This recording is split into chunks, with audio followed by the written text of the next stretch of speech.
Hi, welcome to Maximum Human Performance. I'm your host, human performance expert, Brad Valancourt. Now, maybe you've experienced this before. Let's see. If you're a high achiever and you have been in a relationship, and every relationship that you have, whether it's professional, whether it's personal, intimate relationships, right? If they just suck because you suck at trying to make them last, then let's take a look. You've got to watch this because I'm going to help you out and you are going to be able to change your relationship by the end of this podcast. So stay with me here. Maybe you have a life like Darko's, right? This is Darko. For years, he built a magnificent company, right? I mean, we are talking 8-figure company. And because he built that company on just bootstrapping everything that needed to be done, he had a lot on his mind all the time. That's great.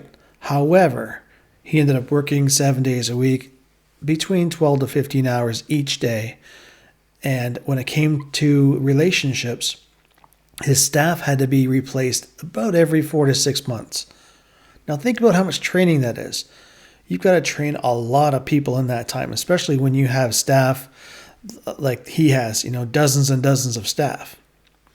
On top of that, when it came time for his own personal relationships, boy, did they ever take a backseat. He met somebody years ago and they fell in love. Wonderful. Problem was, they went in way too quickly before learning more and more about each other, and walls started to come up. By walls, I mean, by the time they had their first child, he would jet off to work more and more often just so that he could be around a more comfortable environment, which was what? Work. He could figure things out. It was all left brain stuff.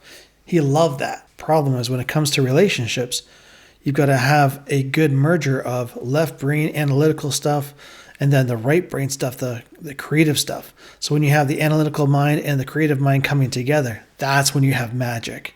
And he just wasn't getting that. Neither was his partner. And the more children they had, the worse things got. I mean, it got so bad that he ended up going to work specifically 7 days a week so that he could be in an environment with these specialized walls made up on the inside that he could feel safe. Because he just didn't feel safe at home. Imagine not feeling safe in your own home with a family that you made.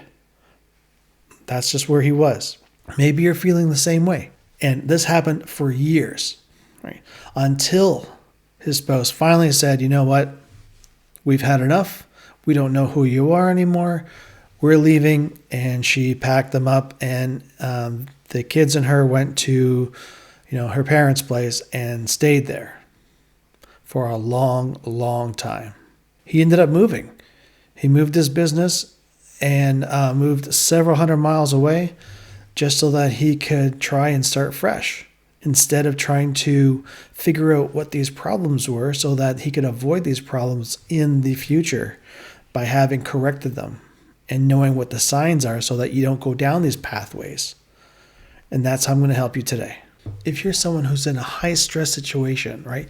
Your job is very high stress and you love it, but at the same time, it burns you out. Well, then maybe it's about delegating, right? Delegating some of the less important tasks to the people that you trust the most at work so that you can spend maybe more quality time at work, not necessarily more time, but more of the quality hours that you're missing out on now. Maybe it's children and they have events going on. Maybe they're in gymnastics. Maybe they're in, dance, whatever it is. Your availability to them during certain times to watch them perform is going to be huge. You don't need to watch them with the practicing and stuff like that. But for those events, if you can make that time by delegating, then that's going to help not only you out, but help your home environment. When your home environment is much more loving so that you can come to and just freely go there and say, oh, yes, this is home. How great does that feel? If you're not sure, then you've been going the same way that Darko's has, and you're going to want to change that direction in a hurry. Now, chances are, being a high achiever, you've got huge expectations when it comes to your goals in life. How much do you put that on your own family and the people that work for you, right? Do you put expectations that are achievable? Do you put these huge expectations way up here, but allow people to have smaller wins to go up in chunks to meet that big goal? If you're making one huge leap to try to meet that goal, it's not going to get there. You're going to fall short every time. And what good is that? These expectations are going to go onto your children, onto your spouse, and think about how they feel, right? They're going to feel that they don't measure up. And if they feel like they do not measure up to your expectations, then how does that make everybody in the household feel? Everybody's going to be walking on eggshells all the time. Not good at all. When it comes to the people in your household, whether it's one person or a huge family of 10, how often do you tell them how much you care for them, how much you respect them, how much you appreciate them being around? Telling them that, you know what, I know I work long hours, or I know that I'm away a lot with work, traveling, but you are always on my mind because, and then be honest with them. Let them know that they are super special to you. When they know that they are super special to you and that you will do whatever you can to be there for them, that helps to open their heart because you've opened up yours for once. When it comes to your staff, do you let them know how much you appreciate and respect them, how much you love that they have creativity, or how much they are dedicated to getting work done? When you let them know that kind of stuff, they'll want to do more of that because they want that kind of positive feedback. If you're not giving them positive feedback, if you're giving them zero feedback or negative feedback, both those are the same. They just don't feed what your staff needs, and they starve. Don't let your staff starve. Give them the constructive criticism that they need, but also allow them to be creative and to get jobs done on their own, and let them know, hey, thank you for doing this on your own. This is great. This really helped me out. I didn't have to be there over your shoulder. I didn't have to be there and take time out of my busy day just so that you can get your job done. Thank you for doing all that stuff on your own. Let them know. When you let them know, wow, they will love you more than now. Now, one thing when it comes to high achievers is that emotional disconnect. That emotional disconnect is awful, right? Everything comes from the head and not from the heart. It comes from trying to figure out problems. And so you go home trying to solve problems that maybe aren't there or are this big, and you try to pry them into being this big or bigger, right? That emotional disconnect doesn't help you. It doesn't help your relationship with anybody, whether it be professional or personal. So allow yourself and the people around you to have those emotional outbursts, to have those emotions in general. They don't have to be all escalated all the time, because if they are, they're pent up, right? And why are they pent up? When you allow people around you to have those emotions, they feel far more comfortable and safe. They will be more vulnerable to you and let you know the things that matter to them most. And guess what? You'll feel safer. You'll feel that you can be more vulnerable with your own family, with the people that you love the most, whomever it is. And that will help you grow, help your business to grow. That will help your family to grow, because everybody grows together when you can open up. But if you're too afraid to open up, then it's going to be really difficult to have a nice tight-knit family unless there's a huge crisis. And unless you want to live a life with only connecting during huge crisis, then it's going to be pretty lonely, even when you're in the same room. How much of your life is spent on perfectionism, right? How many people around you are also fixated on this perfectionism lifestyle, where things need to be just so. Even just sitting at the desk, things need to be just right, certain perpendicular angles, right? Whatever it is, if you feel that these people in your life are perfectionists, why are they perfectionists? What is it that they're afraid of? Why does life have to be just so? Because that means they're very rigid. Are you the one leading the way? Are you the one that's most rigid? If you're the one that is leading the way, then you got to look inside and figure out, okay, what is it that is causing me to be this way? Why can't I just enjoy life the way it is and also be creative when things don't go my way or things go differently than I had planned, because that allows you to be able to get to problems faster and get on with your life, move past the problems faster. How great is that, rather than being stuck because things just aren't exactly as you need them to be? And if it's not you, who is it? Is somebody that you put in charge that is a perfectionist? Is it a spouse? Right? Find out what the bottom line is as to why that is in the first place, and then help them out of it. Help them realize that being more flexible, but yet still getting to that same goal in life, is going to bring about much more happiness and fulfillment. Not to mention faster results. Now, as a high achiever, having priorities is huge, right? Because if you're going to meet your goals, then you've got to have everything in a priority sequence and always coming off the top. Always take top priority things first, take care of that. All right, something else comes up. Next top priority thing, take care of that. When you do that, you don't feel so overwhelmed, and you've always taken care of the most important issues. And you stop worrying about the things that don't matter as much, things that you can delegate to other people that you trust.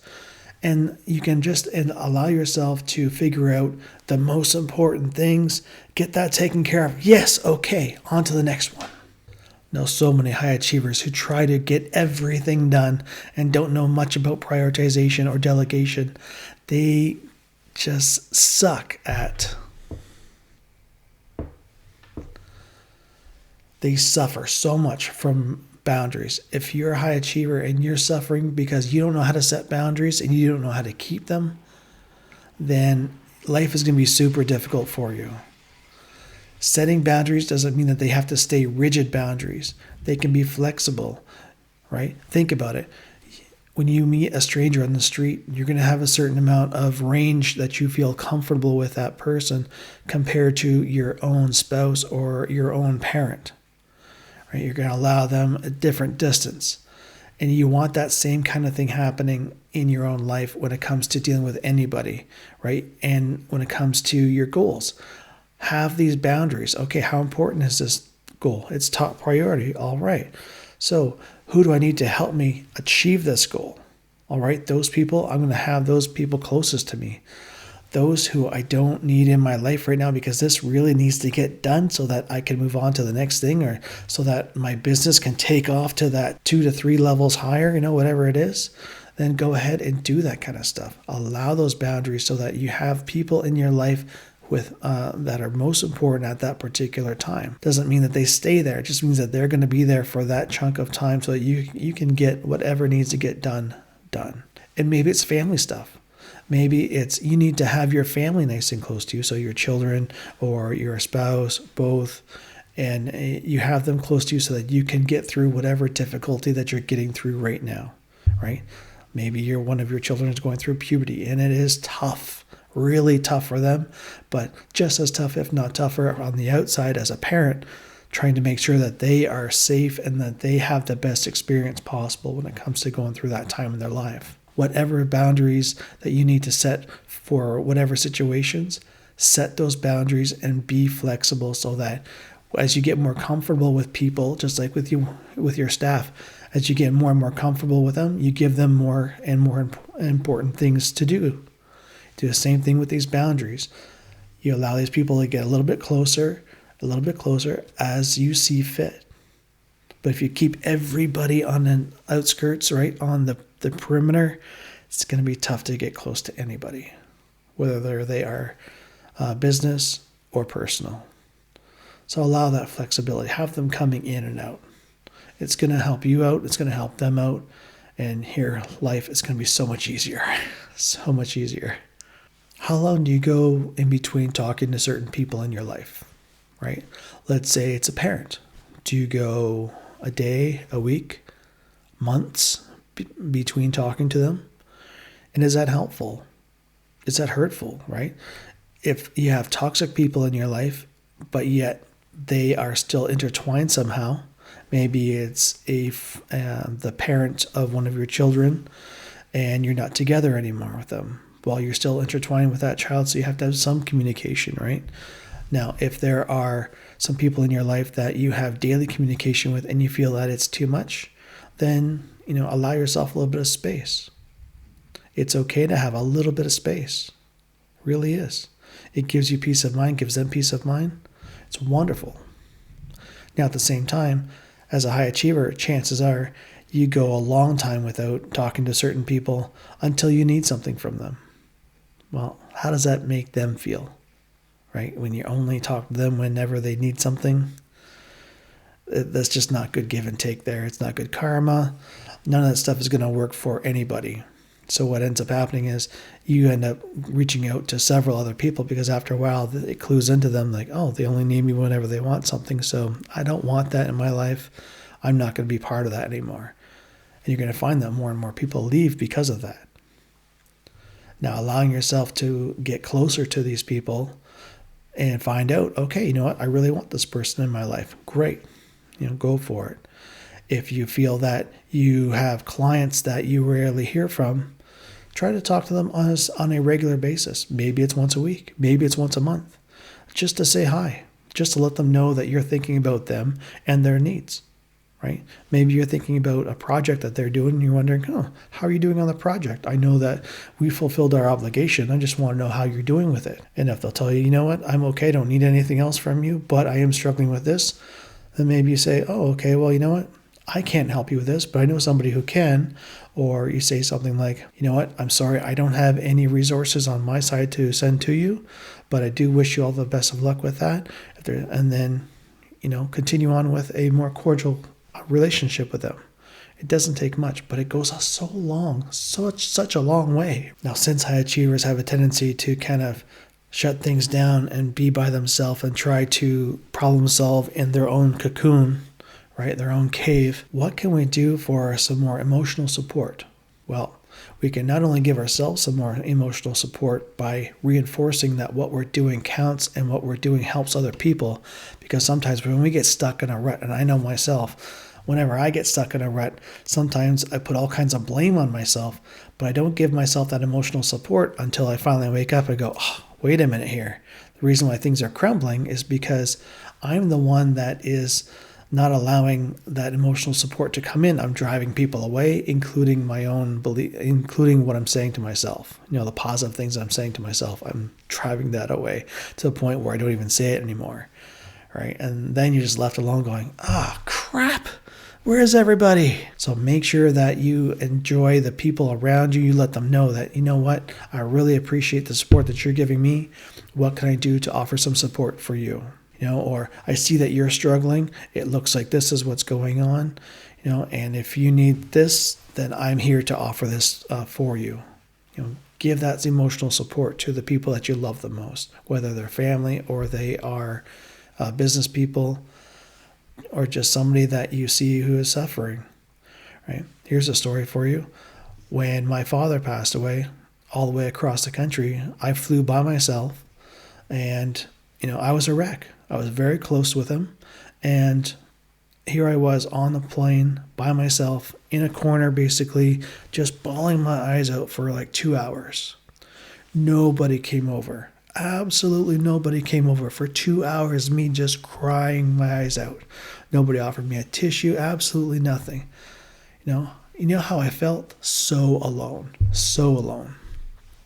Finally, after about 2.5 hours, somebody came over and reached in to hand me a tissue, and then, had some one simple sentence of kind words, and that helped me out a lot. I didn't feel alone anymore, right? And he went on to doing his thing on his own, and that was fine. I was able to have a connection with somebody when I really needed a connection. And so when you really need a connection, make sure that you have done what you can to support all those around you so that you're not alone, so that you've got people that you can trust that will be there for you and offer it, whether it be a hug, whether it be just some kind words or just a tissue. Now, how many high achievers have intimacy issues, right? They don't like to be seen in public doing intimate things, right? Whether it be holding their partner's hand or, showing any kind of affection in public.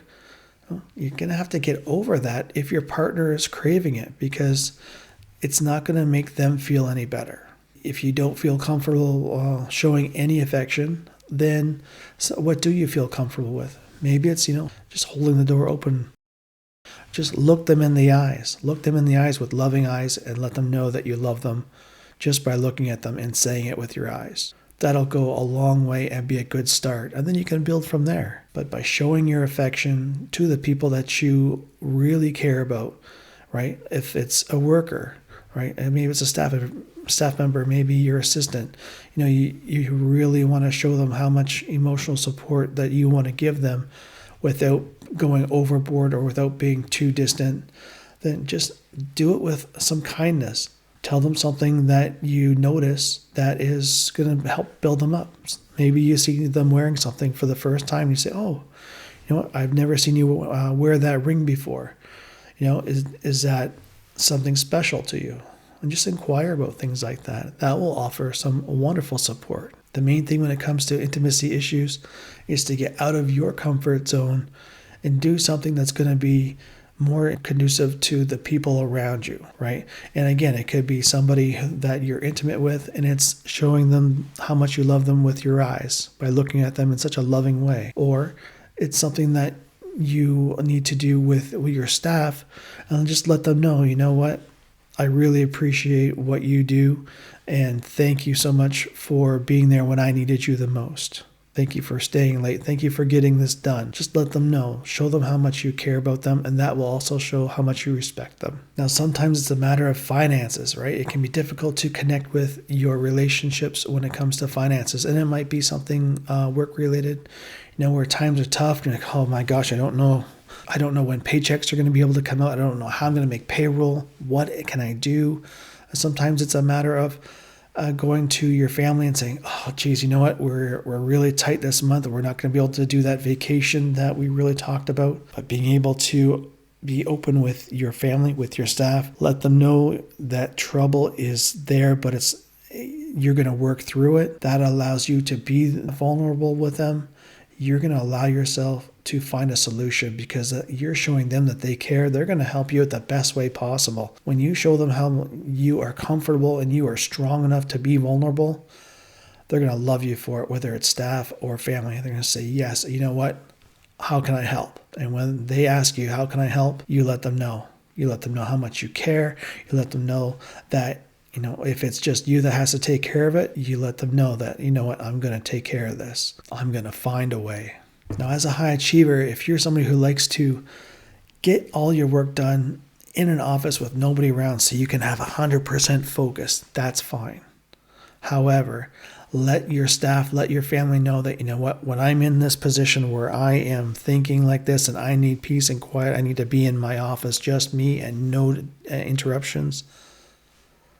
You let them know that by doing that, you're going to have more time for them later.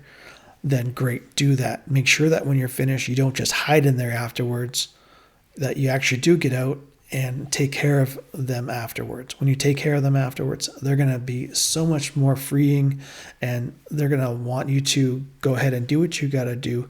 They won't disrupt you.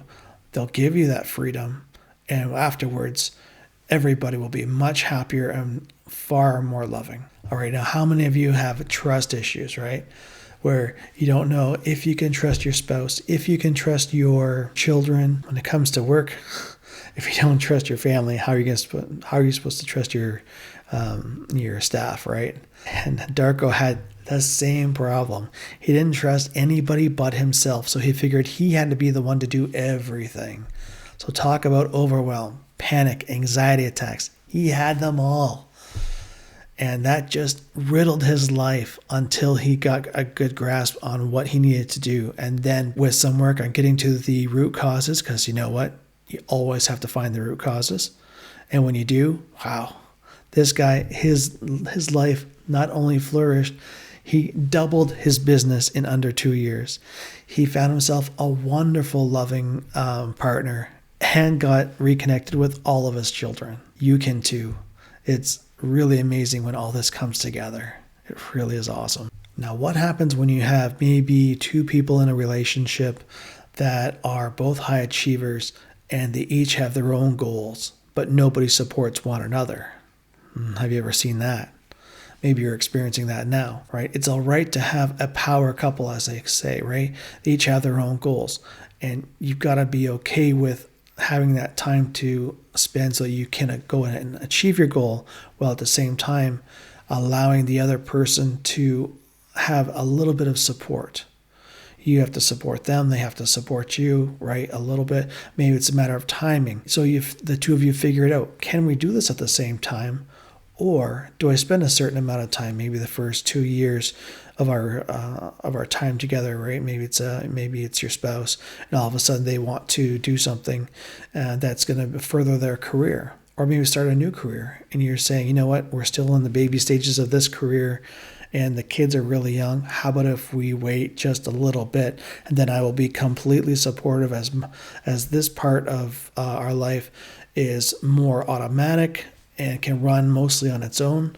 Then, we can go and help you and be 100% on you. And then next, you've got both goals, yours and the other person's, and they're both flourishing. You've got to be able to have that open communication and talk to one another. When you talk to one another and decide, all right, this one is more important for us now. We'll start this one now, and then we'll do this one later, vice versa. Figure it out so that you can set these goals together. Otherwise, if you're not talking about it, then one's going to go off and do it without saying anything, and the other one's going to crumble because there's no support.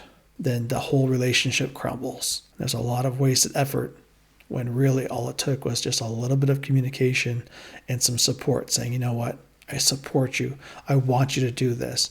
We'll do this at this particular time now before it's too late, or later on when it's a better time. But have that communication, have that open support for one another. Now, in a relationship, whether it's with work or with your partner, who has a bigger fear of failure?